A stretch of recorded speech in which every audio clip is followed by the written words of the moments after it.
غسل حیض یہ مرد پر واجب ہے یا عورت پر واجب ہے؟ کیا خیریت؟ مرد پر۔ آئیں چند ایک سوالات ہیں جوان سے کرتے ہیں، یہ بتائیں کہ غسل کتنے واجب ہیں؟ 7۔ کتنے مردوں پر واجب ہیں اور کتنے عورتوں پر واجب ہیں؟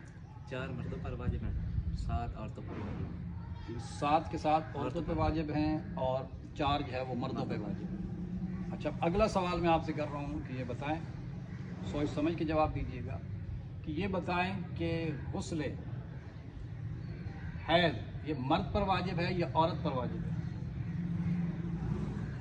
کیا خیریت؟ مرد پر۔ غسل حیض عورت پر واجب ہوتا ہے، ٹھیک ہے نا؟ اب وہ کہیں گے کہ مولانا صاحب جو ہے وہ جوان کو بھی تھوڑا سا درس دے لیں، ٹھیک ہے نا؟ غسل حیض عورت کے ساتھ خاص ہے، ٹھیک ہے؟ غسل نفاس عورت کے ساتھ خاص ہے، ٹھیک ہے؟ غسل استحاضہ عورت کے ساتھ خاص ہے۔ یہ 3 جو غسل آپ نے ابھی بتائے نا، مثلا 4 جو ہے وہ مردوں پہ واجب ہیں اور باقی 7 کے ساتھ جو ہے وہ عورتوں پر جو ہے وہ واجب ہیں۔ اب وہ جو 3 خاص طور پر ہیں، مثلا غسل حیض، غسل نفاس اور غسل استحاضہ، یہ خاص عورتوں کے لیے، یہ عورتوں پر جو ہے وہ واجب ہے۔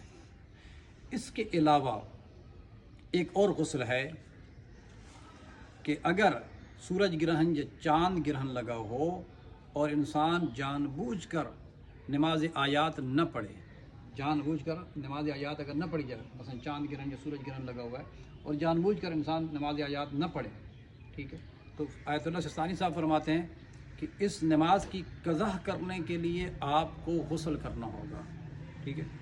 آپ غسل کریں تو پھر یہ وہ 8واں غسل جو ہے وہ بن جائے گا کہ جو اس پر ہوگا کہ آپ یہ غسل کریں اور اس کے بعد جو ہے وہ نماز آیات پڑھے۔ آخر پر ہمارا وہی پیغام کہ اپنے بچوں کو دین کی تعلیم سے آشنا کروائیں۔